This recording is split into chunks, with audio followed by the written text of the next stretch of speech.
पांडुलिपि वो लिपि होती है जो कि किसी की भी बातों को किस चीज पर लिखा जाता है। पांडुलिपि किस चीज की होती है? ताड़पत्र की होती है पांडुलिपि, या पेड़ों की छाल की होती है, या पत्थरों पर भी कभी कभी लिख दिया जाता है। लेकिन आप ये कहेंगे कि उस समय पांडुलिपि पर लिखने का जरूरत है, किताब छाप दिया जाता, सिंपल सी बात है, किसी की बातों को किताब में छाप दिया जाता। पांडुलिपि पर, ये ताड़पत्र पर, ये पेड़ के छाल पर, ये सब लिखने की क्या जरूरत था? कागज नहीं बना था उस समय, कागज नहीं बना था तो क्या किया? आज हम लोग बात करने वाले हैं बीए पार्ट 1 हिस्ट्री ऑनर्स का पेपर 1 का ये चैप्टर 2, और चैप्टर 2 का भाग 3 तक हम लोग बहुत अच्छे से पढ़ लिए थे। अगर भाग 3 तक नहीं देखे तो उसका लिंक इसी वीडियो के नीचे डिस्क्रिप्शन में दिया गया, वहां से देख सकते हैं। इसी चैनल में प्ले लिस्ट भी अलग से बना है, वहां से भी देख सकते हैं। तो हम लोग ये चैप्टर 2 का भाग 3 तक क्या क्या पढ़े थे पहले ये समझ लेते हैं। ये चैप्टर का क्या नाम है? प्राचीन भारतीय इतिहास अध्ययन के स्रोत। आखिर भारतीय इतिहास के अध्ययन कैसे करते हैं, उसका स्रोत क्या क्या मिलता है, किस आधार पर हम भारतीय इतिहास का अध्ययन करते हैं, उसके बारे में समझ लेते। उसमें वेद समझे थे, वेद 4 प्रकार के होते हैं, चारों प्रकार अच्छा से समझ लिए थे। पुराण के बारे में समझे थे, उपनिषद के बारे में समझे थे, आरण्यक के बारे में समझे थे, ये सब कुछ अच्छा से समझ लिए थे। अब हम लोगों को मतलब ब्राह्मण साहित्य के बारे में अच्छा से समझ लिए थे। अब हम लोगों को बौद्ध साहित्य के बारे में समझना है। किसके बारे में? बौद्ध साहित्य के बारे में समझना है। बौद्ध साहित्य आखिर बौद्ध साहित्य से भी कैसे प्राचीन भारतीय इतिहास के बारे में हमें जानकारी मिलता है। बौद्ध साहित्य से कैसे प्राचीन भारतीय इतिहास के बारे में हमें जानकारी मिलता है। तो बौद्ध साहित्य में जो प्रमुख साहित्य है त्रिपिटक। अब त्रिपिटक में 3 गो है, कौन कौन है? सूत पिटक, ये सब ग्रंथ का नाम है, ध्यान रखिएगा, ये बौद्ध ग्रंथ के नाम है। त्रिपिटक कहते हैं, सूत पिटक, विनय पिटक, उसके बाद अभिधाम पिटक। ये 3 पिटक है, यानी कि 3 जो ग्रंथ है इनका नाम ही है सूत पिटक, विनय पिटक, अभिधाम पिटक। इसको त्रिपिटक कहते हैं, त्रिपिटक कहते हैं, ध्यान रखिएगा। अब इसमें क्या क्या है? सूत पिटक की जो रचना की गई है, देखिए सूत पिटक की रचना की गई है, इसमें बौद्ध धर्म में इसमें जो महात्मा बुद्ध के उपदेश लिखे हुए हैं। क्या लिखे हुए हैं? उपदेश, महात्मा बुद्ध के उपदेश है। इसमें क्या है? जो बौद्ध संघ है तभी तो बौद्ध धर्म चलता है। तो बौद्ध संघ के नियम, कोई भी धर्म चलता है तो उसका नियम होना चाहिए ना, कि बौद्ध भिक्षु कौन बन सकते हैं, उनका उम्र कितना होना चाहिए, वो कहाँ पर रहेंगे, वो क्या क्या करेंगे, उनका जीवन कैसा होगा, ये सब नियम होना चाहिए ना। बौद्ध संघ में कौन कौन प्रवेश कर सकते हैं, किसको प्रवेश वर्जित है, ये सब होना चाहिए। तो बौद्ध संघ के जितने भी नियम इसमें वर्णित है, बौद्ध संघ के नियम इसमें वर्णित है। और इसमें तो उपदेश, धर्म उपदेश वर्णित है। और इसमें उनके वैचारिक मत वर्णन है, और दर्शन के बारे में इसमें है। महात्मा बुद्ध के मत किस बात पर, कैसा मत था, देखिए इसमें उपदेश वर्णन है, इसमें वैचारिक मत का मतलब ये हुआ कि कोई भी बात पर उनका मत क्या है, किसी बात को सही कहते हैं या गलत कहते हैं, क्या कहते हैं, ये मत इसमें वर्णन है। मान लीजिए कोई भी कहता है ना कि बताइए हमारे अनुसार तो ये ऐसा बात है, आपके अनुसार क्या है, आप इसके बारे में क्या सोचते हैं, तो ये क्या सोचते हैं उनका मत इसमें है।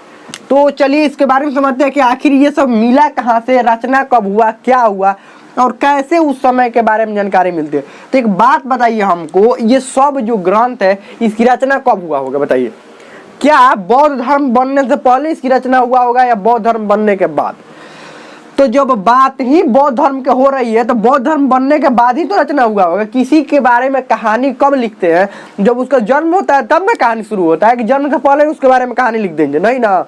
यहाँ पर भी बौद्ध धर्म बनने के बाद ये सब जो इसकी रचना प्रारंभ हुआ। अब कब हुआ ये समझते हैं।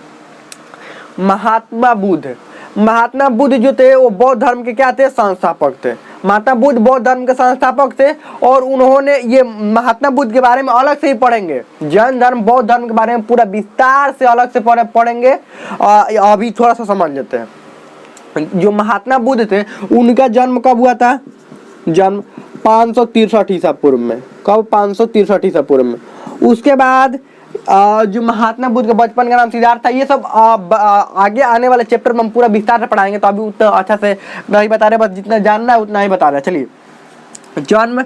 और ये क्या किए थे, 16 वर्ष की आयु में इनकी तो शादी हो गई थी, 16 वर्ष की आयु में शादी हो गई थी शादी। लेकिन ये अपने जीवन से ये चाहते थे कि यह सन्यासी जीवन जिए, जिसके कारण 29 वर्ष की आयु में इनका एक पुत्र भी था, तो 29 वर्ष की आयु में यह गिरी त्याग कर दिए, गिरी त्याग कर दिए। 6 वर्ष की कठोर तपस्या के बाद, 6 वर्ष की कठोर तपस्या के बाद 35 वर्ष की आयु में इनको ज्ञान प्राप्त हुआ। कहाँ पर, फल्गु नदी के तट पर। फल्गु नदी कहाँ पर है, गया में है। फल्गु नदी के तट पर पीपल वृक्ष के नीचे इनको ज्ञान प्राप्त हुआ।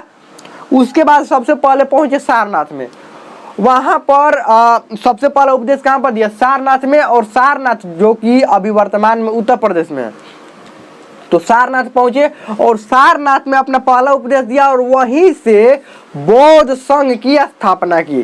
किसकी स्थापना की, बौद्ध संघ की, बौद्ध संघ की, बौद्ध संघ की स्थापना किया। अब देखिए बौद्ध संघ की स्थापना होने के बाद क्या हुआ, इतना कुछ समझ में आ गया ना, जन्म यहाँ पर हुआ, शादी हुआ, फिर घर छोड़ दिए, यहाँ पर ज्ञान प्राप्त हुआ।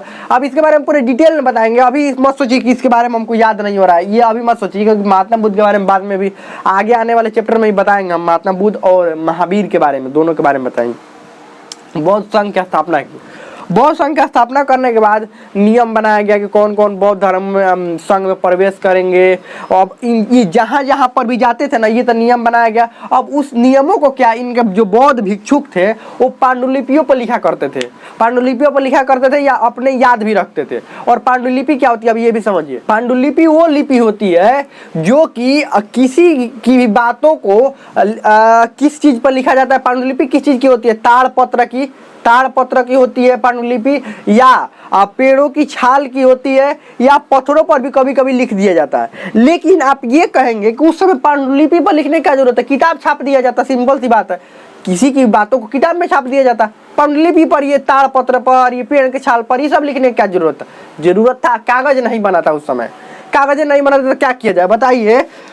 ये जब ये 35 वर्ष की आयु के बाद अपना उपदेश देना शुरू किए और इन्होंने बौद्ध संघ बनाया, इसके नियम बनाए, तो इन नियमों को तो कहीं पर तो लिखना पड़ेगा ना, हर जगह महात्मा बुद्ध तो मौजूद नहीं रहेंगे। मान लीजिए बौद्ध संघ की स्थापना कर दी गई और बौद्ध संघ की स्थापना की गई और कोई बौद्ध संघ में प्रवेश करना चाहता था, ठीक है, प्रवेश करना चाहता है तो उनको नियम तो बताना पड़ेगा, नियम तो समझाना पड़ेगा ना। तो क्या हर जगह महात्मा बुद्ध नियम समझाते चलेंगे, नहीं, उनके भिक्षुक थे वो भी नियम समझाते थे। तो भिक्षुक को नियम समझाने के लिए क्या उनको पूरा नियम याद रहता था, नहीं, वो क्या कर रहे थे, पांडुलिपि, पांडुलिपि एक तरह की पुस्तक ही थी। अब पांडुलिपि क्या था, चौड़ा चौड़ा जो ताड़ पत्र होता था, ताड़पत्र चौड़ा चौड़ा पत्ता होता था और उसी पर लिख दिया जाता था, लिख कर और उसको अलग अलग, मतलब अलग अलग ऐसे एक एक हुआ, 2 हुआ, 3 हुआ, सबको एक ही में जोड़ दिया जाता था। क्या किया जाता था, एक ही में जोड़ दिया जाता था, ऐसे 1 2 3 4 ऐसे करके निकलता जाता था और उसमें सब कुछ लिखा हुआ रहता था।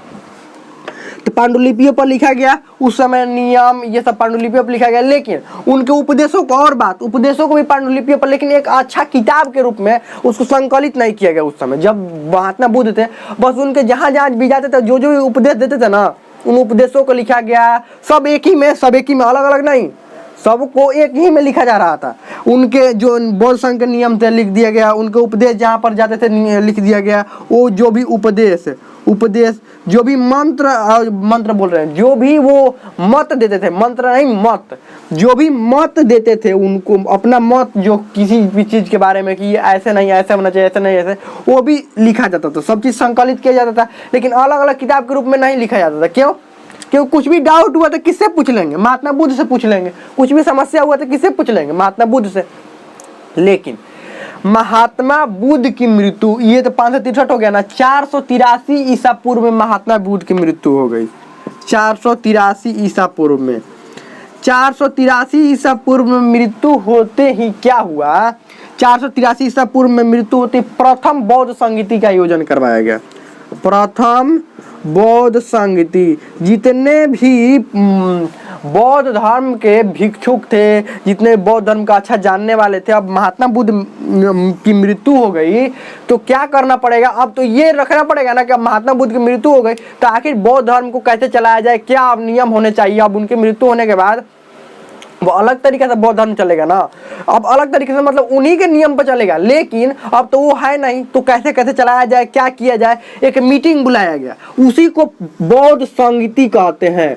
बौद्ध संगीति उसी को कहते हैं। प्रथम बौद्ध संगीति का आयोजन 483 ईसा पूर्व में कहाँ पर करवाया गया? ये पाटलिपुत्र में करवाया गया। उस समय राजा जो था बिंबिसार का जो लड़का था अजातशत्रु, वो अजातशत्रु राजा था। और सप्तकर्णी गुफा में प्रथम बौद्ध संगीत का आयोजन पाटलिपुत्र में सप्तकर्णी गुफा में करवाया गया प्रथम बौद्ध संगीत के आयोजन। अब इसमें कौन कौन से भाग लिए लोग? जितने भी बौद्ध भिक्षुक थे, जितने भी बौद्ध धर्म जानने वाले थे, बौद्ध धर्म को मानने वाले थे, सब लोग वहां पर आए। सब लोग क्या हुआ, अब उनकी मृत्यु हो गई तो सब लोग आए वहां पर, और उसके बाद फैसला हुआ कि आखिर कैसे कैसे बौद्ध धर्म चलेगा, क्या होगा। तो सबने एक राय बनाया कि आखिर बौद्ध धर्म चलाने के लिए अब क्या रचना करना पड़ेगा, अलग अलग बौद्ध धर्म के नियम अलग करने पड़ेंगे। महात्मा बुद्ध के उपदेश को क्या करना पड़ेगा, अलग करना पड़ेगा, क्योंकि अब बौद्ध धर्म के नियम में महात्मा बुद्ध तो है नहीं जो बताएंगे कि हाँ ऐसे नियम होगा, ये होगा। अब तो जो जिनको भी बौद्ध धर्म में शामिल करना है, अब जो भी बौद्ध धर्म के प्रमुख होंगे, ऊपर जो भी प्रमुख होंगे उन्हीं को द्वारा शामिल किया जाएगा। और बौद्ध धर्म के जो भिक्षुक होंगे क्या उन बौद्ध धर्म के बारे में जानेंगे, कैसे जानेंगे, ये सब जानने के लिए, समझने के लिए जितने भी यहाँ पर उपदेश नियम मत जितने भी थे, अब इनको प्रथम बौद्ध संगीति में ही 2 अलग अलग पुस्तकों की रचना की गई। पुस्तक का मतलब ये नहीं होता कि कागज से ही बना हो, पुस्तक का मतलब यही पांडुलिपियों के माध्यम से ही ताड़पत्रों पर लिखकर या जैसे भी करके 2 पुस्तकों की रचना की गई। 2 में कौन कौन था?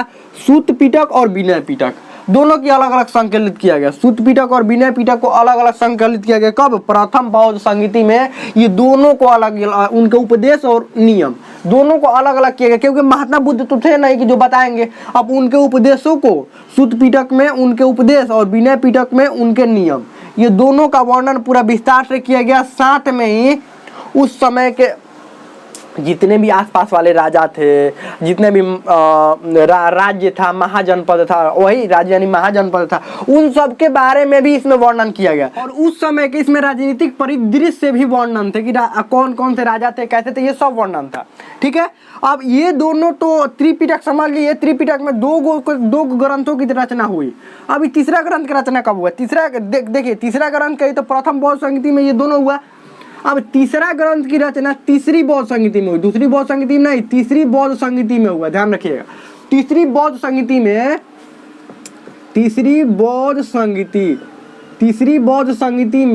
अब तीसरी बौद्ध संगीति कब हुआ? सम्राट अशोक के शासनकाल में हुआ। ध्यान रखिएगा, सम्राट अशोक के शासनकाल में। और वहां पर अभिधाम पिटक, वहां पर कौन? अभिधाम पिटक की रचना हुई। तीसरी बौद्ध संगीति में किसकी रचना हुई? अभिधाम पिटक की, जो कि वैचारिक मत थे और कुछ उपदेश भी इसमें सम्मिलित किए गए थे, कुछ महात्मा बुद्ध के उपदेश भी सम्मिलित किए गए थे। अब ये तीनों ग्रंथ किसके हैं?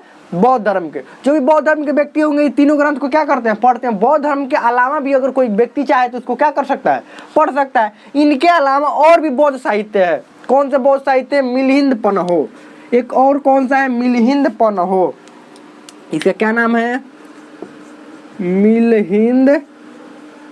मिलिंद पन्हो। अब मिलिंद पन्हो में क्या वर्णन है ये समझिए। मिलिंद पन्हो आखिर किस चीज की किताब है?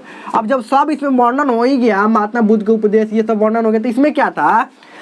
मिलिंद पन्हो में एक यूनान का यवन राजा जो था मिनांडर, वो जानना चाहता था जब भारत पर आक्रमण किया और भारत पर जब आक्रमण किया और उसके बाद जब यहाँ पर देखे बौद्ध धर्म है और बौद्ध धर्म की इतनी प्रशंसाएं सुनी उसने, तो वो भी बौद्ध धर्म के बारे में जानना चाहता था। एक बौद्ध भिक्षुक जिसका नाम था नागसेन, जिसका क्या नाम था? नागसेन नाम था।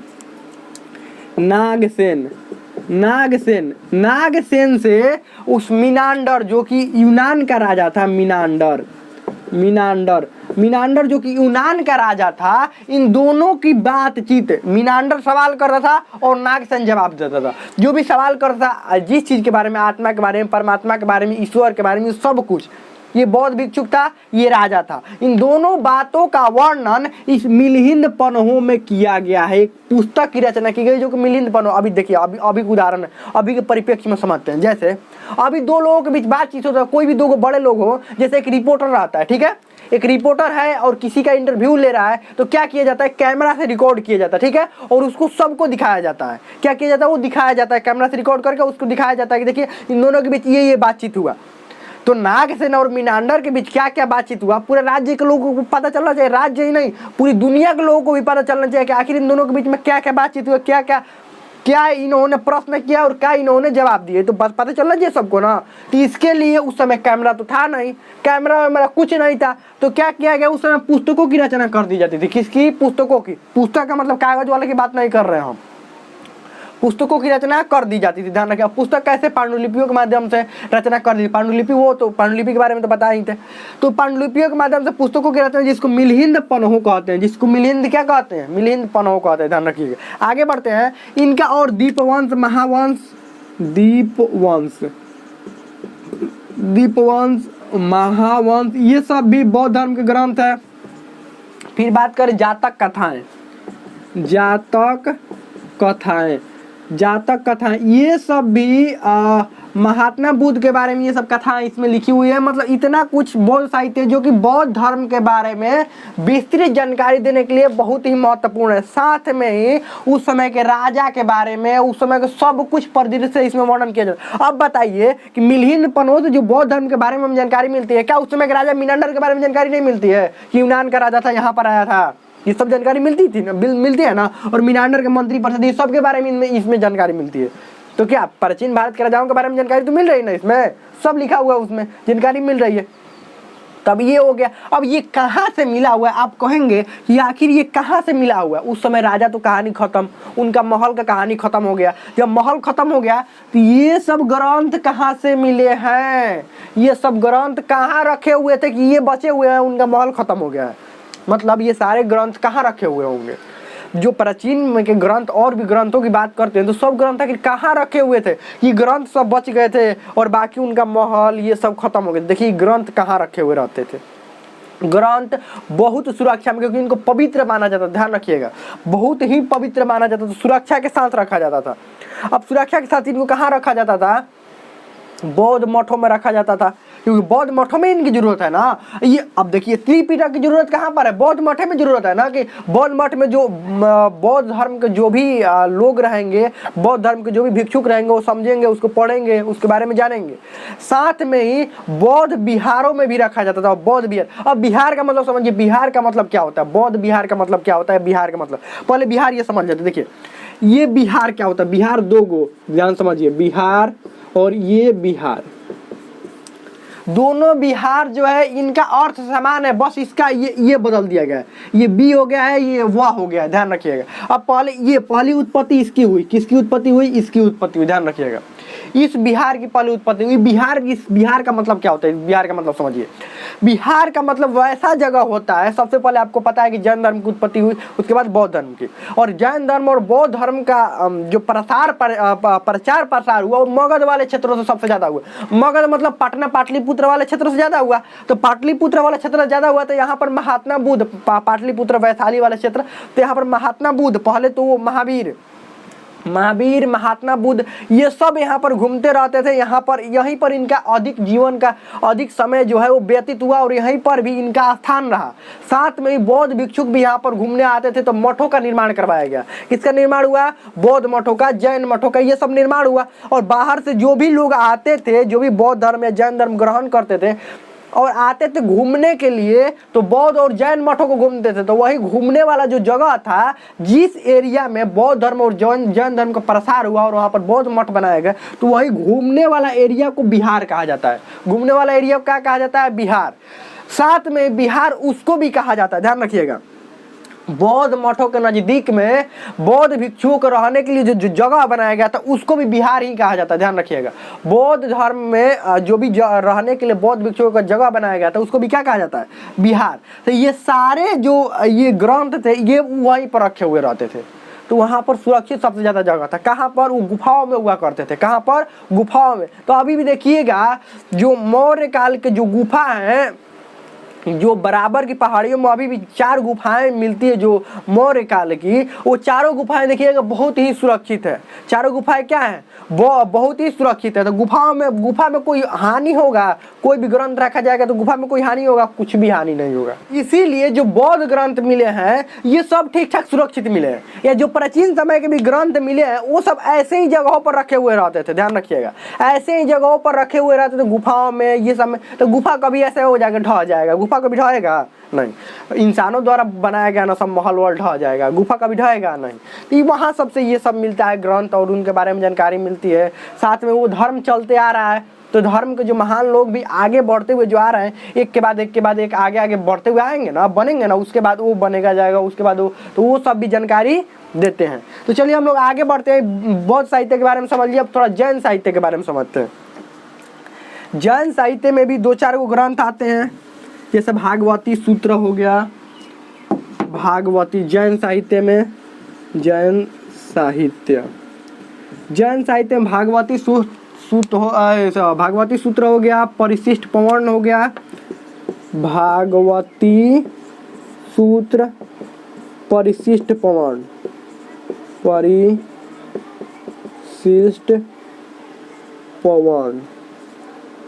पवर्ण।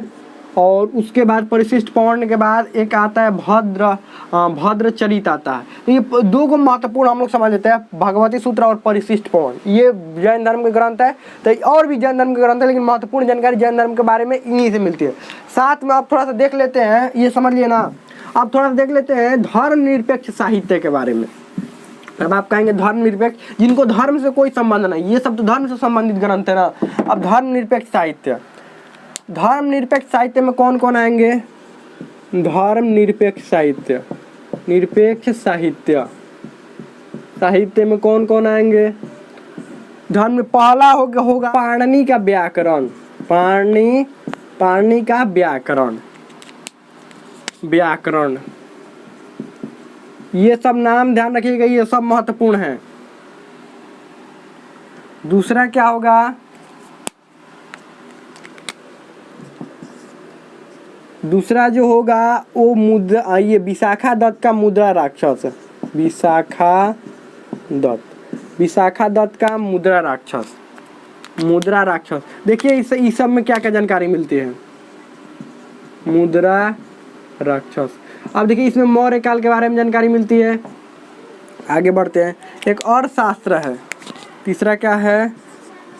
अर्थशास्त्र।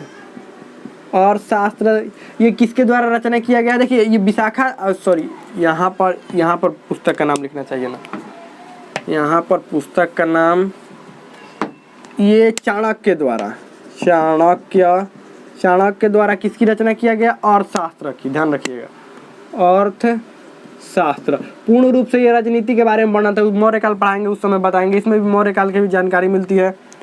उसके बाद हर्षचरित की बात करें, और भी कुछ ग्रंथ का नाम हम बता देंगे। जब चैप्टर पढ़ाएंगे ना तो उस चैप्टर से संबंधित ग्रंथ का नाम बता देंगे कि यहाँ पर थोड़ा सा याद कर लीजिए और आगे थोड़ा सा याद कर लीजिएगा। आगे हर्षचरित, चलिए इतना ही देख लेते हैं। हर्षचरित में हर्षवर्धन के बारे में वर्णन था। हर्षचरित में किसने लिखा था? ये जो हर्षवर्धन के जो कवि थे, हर्षवर्धन के जो कवि थे वाणभट्ट द्वारा लिखा गया था। वाणभट्ट द्वारा लिखा गया था। ये धर्मनिरपेक्ष साहित्य हो गया। अब हम लोग का ये खत्म हो गया, विदेशी साहित्य देखेंगे। उसके बाद देखेंगे क्या? पुरातात्विक स्रोत, और उसके बाद ये चैप्टर खत्म हो जाएगा। तो हम लगता है इतना समझ में आ गया होगा। अब इसमें कोई भी डाउट हो, कोई भी क्वेश्चन हो, आप कमेंट में पूछ सकते हैं। हमें तो समझ में आ गया होगा।